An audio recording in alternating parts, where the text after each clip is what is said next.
Olá, esse é o Por Dentro da Política e eu vou conversar com o deputado Marco Aurélio, do PT. É um prazer recebê-lo em nosso estúdio, deputado. Muito obrigado.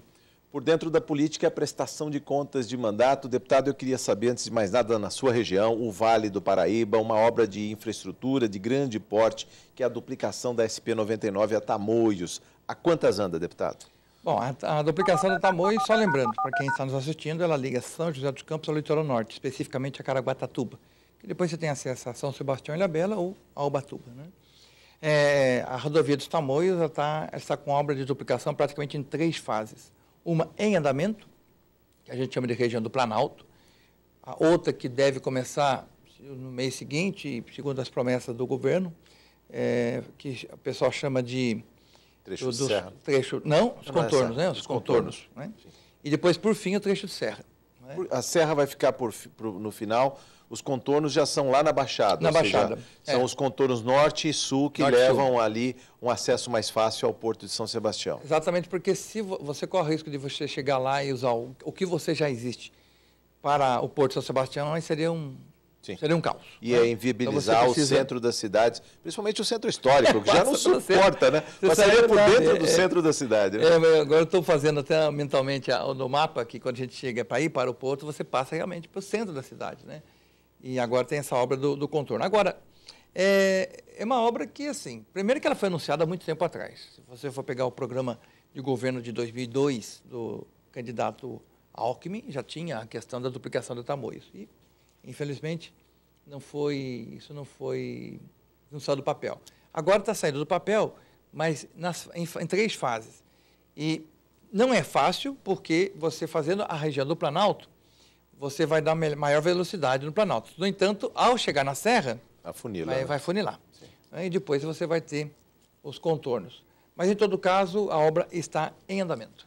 Gerando empregos, são muitos empregos que são gerados, sem movimentação econômica, né? Isso aí se pode falar positivo. Até para as pessoas que moram e que acessam a SP-99, agora vai, deputado, até porque quem mora em São José dos Campos, Jacareí, houve, há mais de 20 anos, ouve falar da duplicação da Tamoios, deputado. E é uma obra emblemática para o desenvolvimento da região. E quando foi anunciada, 20 anos atrás, a duplicação da Tamoios e a duplicação não saiu, aí depois, então, o que fizeram? Eles tiraram os acostamentos para fazer uma terceira via, vamos dizer assim, não é? E aí você tinha um fluxo de veículos em maior velocidade, no entanto, quando chegava na ponte, parava. Porque você desce com 2, 3 faixas e depois você tem uma faixa só para a ponte. Aí agora ampliaram as pontes, esse problema não existe mais. Então, eu vejo que não há como essa obra ser paralisada agora. Foi paralisada há pouco tempo atrás por causa de greve, mas é um problema de outra ordem, né? Não é um problema de licenciamento ou falta de verba do governo. Agora, essa obra não tem mais como politicamente parar. Acho que qualquer governo de plantão que parar a obra, para o governo também. A obra, de alguma maneira, também dirige os rumos futuros do Porto de São Sebastião, ou seja, sem ter uma boa estrada, o Porto, por mais que tenha investimento, fica inviabilizado?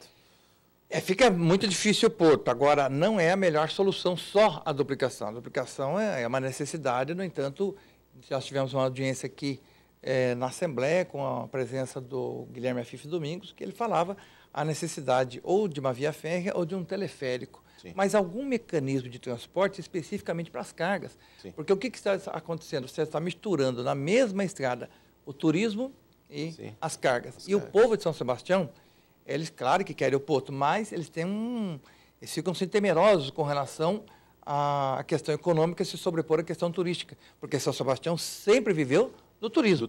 E agora tem o Porto. Ótimo, o Porto é bom para o Brasil.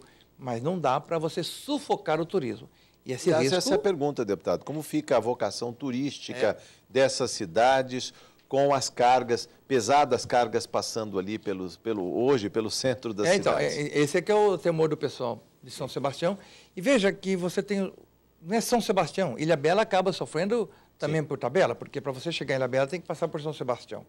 Hoje, quando você vai para o litoral norte e você chega em Caraguá, tem gente que já pensa 2 vezes para ir para Ubatuba. Por quê? Porque aí Ubatuba não está duplicado. Então tem aí um congestionamento sério. E aí muitos optam para ir para São Sebastião e Ilhabela. Se esse congestionamento hoje existente para Ubatuba passar para São Sebastião, Aí você vai ter a concentração em Caraguá. Eu estive conversando com o prefeito de Ubatuba, Maurício Moromizato, e ele falando a respeito de duas questões. Primeiro, o hospital regional. Sim. A discussão do hospital regional, me parece que isso daí está bem encaminhado, porque ou vai ser em Caraguá, na divisa com São Sebastião, ou em São Sebastião, na divisa com Caraguá.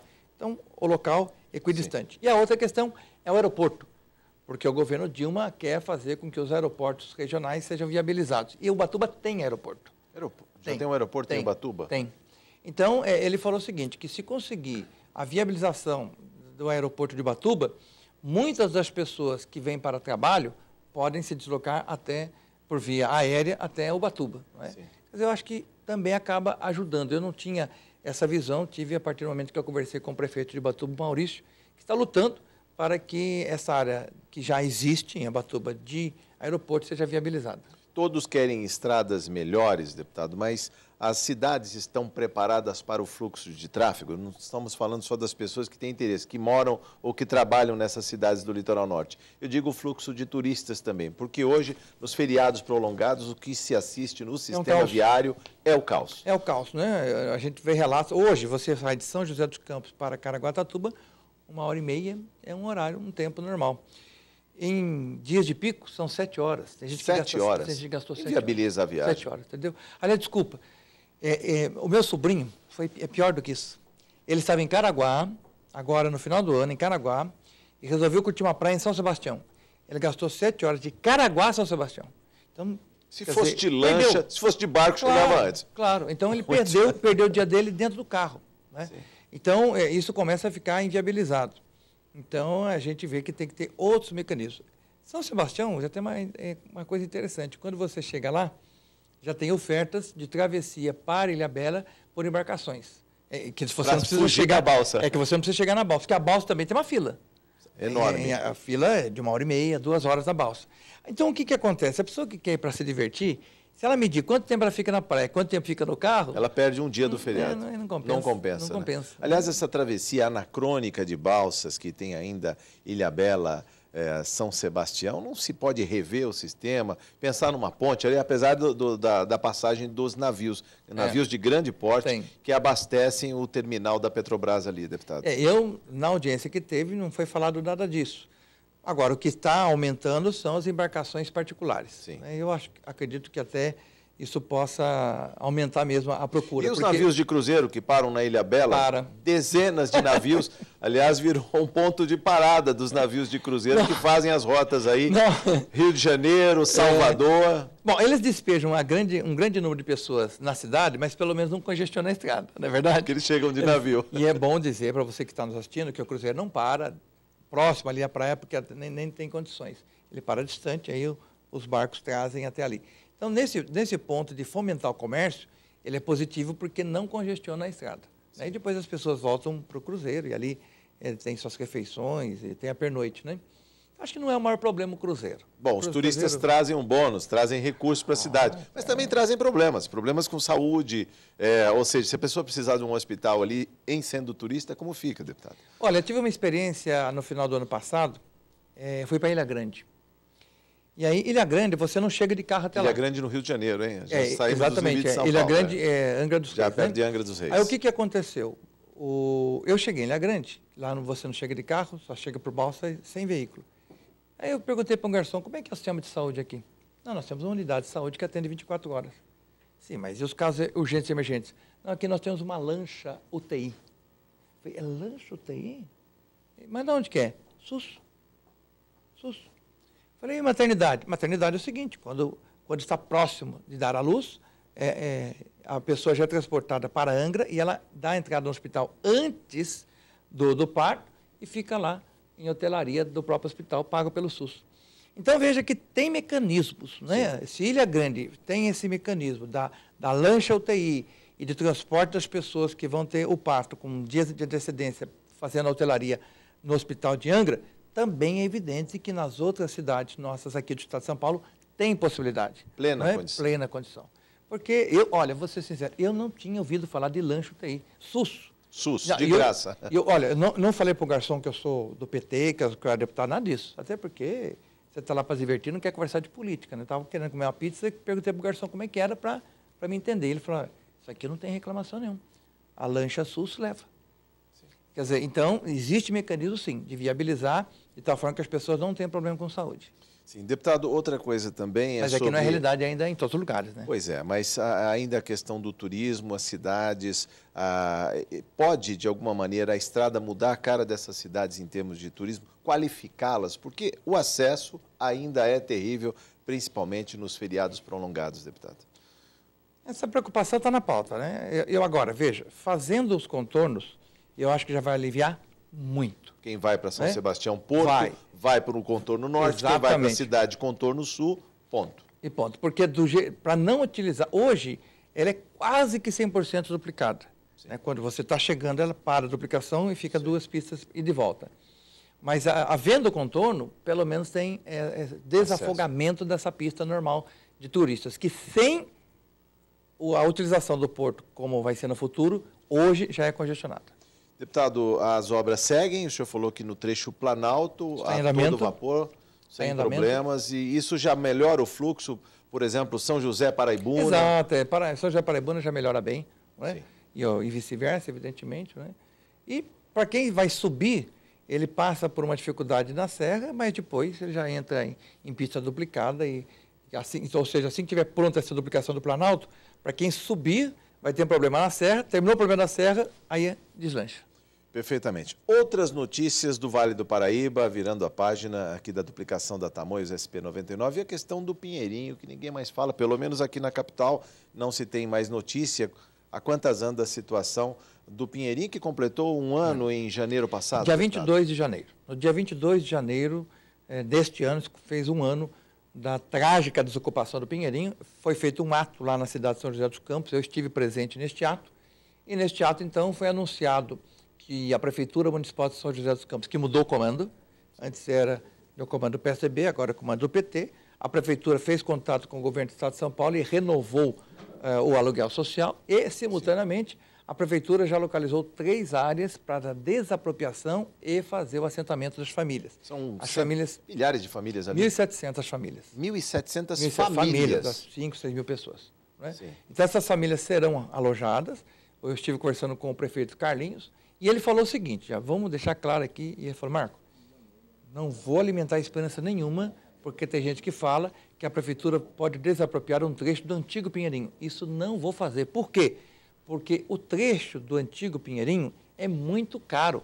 Então, o valor que você vai desapropriar lá, você pode desapropriar uma outra área e colocar todo o equipamento público, água, esgoto, asfalto, que é o fundamental, não adianta só você levar as pessoas para lá. Enfim, com a nova prefeitura agora, eu posso dizer que o Pinheirinho está encaminhado, mas o sofrimento das famílias continua. Aliás, deputado, eu queria que o senhor falasse para o nosso telespectador como está a situação da área desapropriada. Para quem assistiu às cenas de guerra, helicópteros, cavalaria, o COI, todo mundo trabalhando para desapropriar 1.700 famílias, como está a situação lá agora? Terreno abandonado, cheio de mato. Né? Quer dizer, foi feita toda aquela batalha em cima das pessoas pobres para deixá-las em condições paupérrimas de habitação. Hoje, elas estão morando. O que as famílias fazem? R$500 de auxílio aluguel para São José dos Campos, você não consegue alugar uma casa. Então, você tem 2 opções. Ou você aluga um quarto, né, com condições insalubres, ou você une 2 ou 3 famílias para poder alugar um imóvel de R$1.000, R$1.500. Só que aí você tem uma quantidade de pessoas muito grande naquele imóvel. Então, as condições são precárias das famílias, que vão continuar vivendo assim, pelo menos por mais um ano. Criou uma demanda artificial, busca de aluguéis lá, inflacionando inclusive para quem já estava morando fora do Pinheirinho? Inflacionou, porque houve... Não, mas assim, não da média alta, né? Da média para baixo, né? Da média para baixo. O pessoal sabia que o poder aquisitivo é baixo, né? Mas inflacionou. As pessoas falaram que tinha muita dificuldade para alugar um quartinho. E às vezes um quartinho que vale 300, 350... Passa a valer 450, 500... Exatamente. Porque não é 500 o valor do aluguel? É o que 500, tem. Então, que tem. É o que tem. Então, nesse ponto, foi muito ruim. Mas, sim. Então, mas veja, que a população, ela foi colocada em condições subhumanas, para mim, totalmente desnecessária. Porque a área está parada, está criando mato, e, ora, se vai fazer as casas, faz e depois tira o povo. Por que tirar o povo primeiro, do jeito que tiraram ainda, para depois fazer as casas? Quer dizer, é uma desumanidade que foi feita, que eu estive lá, presente, E aquelas cenas que eu vi... Não ficou um trauma, deputado? Ficou um trauma na população? Eu vou dizer uma coisa para você. Eu que estava lá, que não estava sendo expulso da terra, hoje, quando eu ouço um barulho de helicóptero, na hora já vem o Pinheirinho. Agora eu fico imaginando as crianças lá e os pais que tiveram que sair correndo com as crianças ao ouvir o barulho de helicóptero. É terrível. Esse mal social, psicológico, o governador Alckmin nunca mais vai apagar. Houve quem perdeu a casa em que morava e com isso também perdeu o emprego, porque teve que se mudar para outro lugar, perdeu o direito a uma vaga numa creche, numa escola. A vaga de creche foi realocada em locais até distantes, mas emprego, tem relatos de gente que perdeu emprego e tem gente que morreu, né? Porque a pessoa perde emprego, perde a casa, perde a esperança, perde aquela coisa. Então já tem notícia de pessoas que já foram a óbito, por desencanto mesmo, né? Porque realmente as cenas que nós assistimos lá, eu imaginava que eu nunca ia ver aquilo que eu vi, né? Porque é desnecessário, para que aquilo? Não, e mais, havia um acordo em andamento. Sim. Tinha um acordo em andamento, foi dado 15 dias para se tentar uma solução pacífica. Né? E dentro desse acordo, então as famílias estavam dormindo tranquilamente, a tropa de choque chega e tira as famílias. 6 horas da manhã, surpreendendo todo mundo. Já estava lá, né? Então... Deputado, e os programas sociais, os programas de habitação popular, o Minha Casa Minha Vida, o Casa Paulista, que é do estado de São Paulo, alcançam essas famílias? Alcançam essas famílias. Inclusive, o prefeito Carlinhos vai usar o programa para poder atender. Não é? As casas não serão gratuitas, as casas são pagas. Agora, eu queria dizer para você que está nos assistindo que, de repente, você pode ter uma informação que foi veiculada na época equivocadamente. Na época, foi dito o seguinte pelo prefeito de plantão.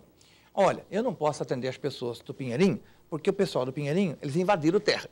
Então, eu vou atender as pessoas que estão na fila esperando casa. Isso é uma balela. Por quê?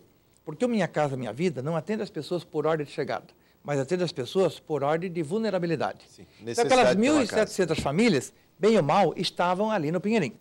Então, aqui você tinha uma fila em grau de vulnerabilidade. A hora que você tira 1.700 pessoas daqui e joga para cá, aumenta a vulnerabilidade. Portanto, aumenta a fila. Sim. Né? Então, foi um ato assim que, na minha opinião, prevaleceu interesses econômicos e eu acho que lá para frente vai aparecer outros interesses que foram defendidos, que hoje ainda não estão muito claros. O aluguel social ainda está sendo pago, foi prorrogado, mas quanto tempo ainda vai ser esperado até que se construam casas necessárias para abrigar essas 1.700 famílias, haja vista que já haviam programas habitacionais para contemplar já uma outra demanda anterior ao Pinheirinho? É menos de um ano impossível. Impossível. Menos de um ano você esquece. Então, infelizmente, dia 22 de janeiro de 2014, vai ter o segundo ano de desalojamento do Pinheirinho, mas quem sabe lá já vai poder ter um anúncio de data de entrega de casa. Sim. Deputado, outras questões relativas ao Vale do Paraíba, questão ambiental, da mais alta relevância, diga-se de passagem, a questão de um corredor ecológico, deputado. Eu queria que o senhor falasse um pouco mais sobre essa notícia. Eu participei na Assembleia de um momento que foi chamado de assinatura de protocolo de intenções entre a Secretaria de Saneamento e a presidente da Associação do Corredor Ecológico do Vale do Paraíba. Visando o quê? Visando a preservação e recuperação dos recursos hídricos do Vale do Paraíba.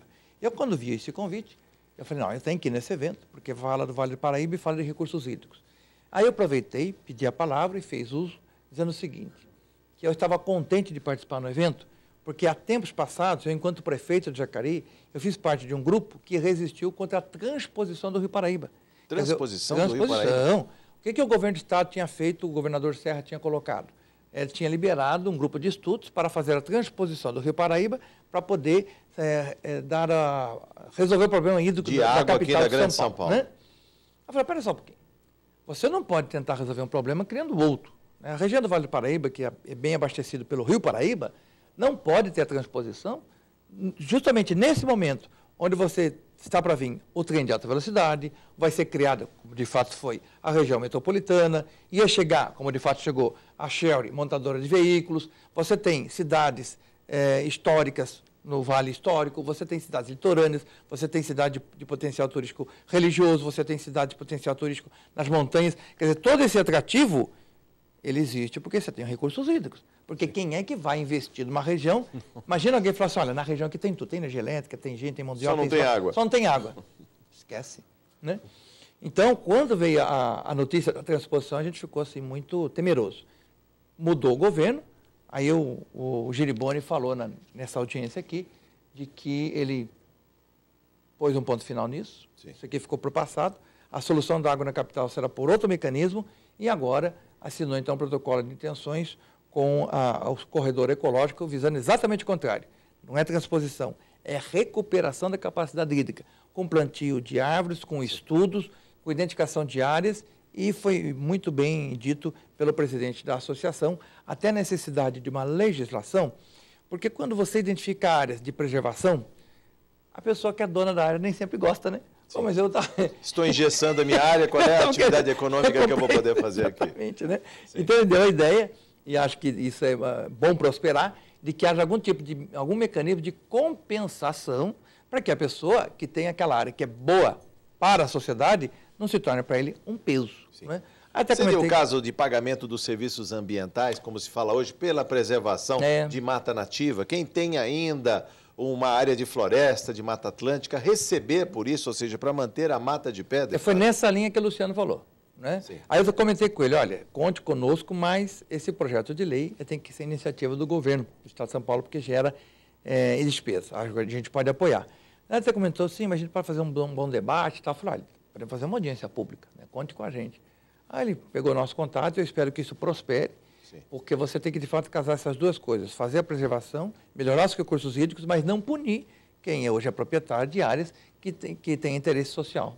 Quem mora na região conhece bem, sabe que muita da mata foi retirada, e hoje existem florestas de eucalipto que justamente abastecem as empresas de celulose. Como é falar de um corredor ecológico quando se vê em topos de morros o plantio de eucalipto, deputado? Então, talvez, o Luciano, inclusive, é presidente da comissão do Conselho Administrativo da Fibre, que é exatamente a empresa que faz o plantio, né, dos eucaliptos. Né?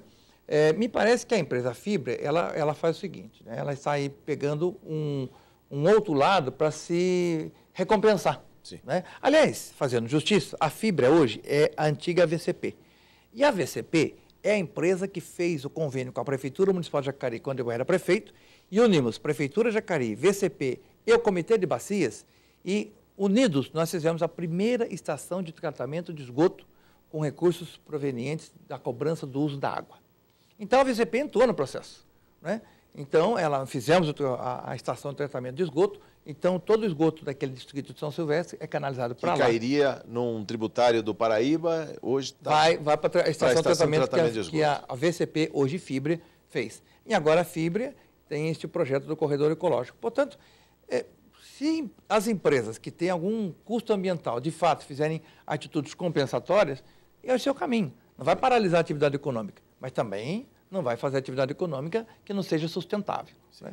E o que o senhor vislumbra em termos futuros, quando se fala de um corredor ecológico, se fala na preservação dos remanescentes de Mata Atlântica, se fala no plantio de mata ciliar, ou seja, para preservar os recursos hídricos, o Rio Paraíba, o que o senhor vislumbra para a sua região, o Vale do Paraíba, para Jacareí, São José dos Campos, Santa Branca, em especial a região do Vale do Paraíba? Olha, o pessoal da nossa região estão muito ligados a essa questão ecológica, essa questão hídrica, essa questão ambiental. Não é?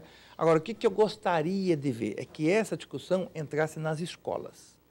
Porque os prefeitos ficam 4 anos, vereador 4 anos, o prefeito pode ser reeleito, mas é necessário que esta matéria constasse das discussões escolares, para que os adolescentes, ao se tornarem jovens ou gestores, já tivessem essa consciência de preservação. Né? Educação ambiental. Educação ambiental. É isso que eu gostaria que tivesse a nossa região de maneira mais enfática. Bom, voltaremos ao tema. Muito obrigado por sua entrevista. A TV Assembleia agradece a sua presença aqui, deputado. Muito obrigado também, Jorge. Esse é o deputado Marco Aurélio, do PT. Você ficou por dentro da política. Obrigado por sua audiência.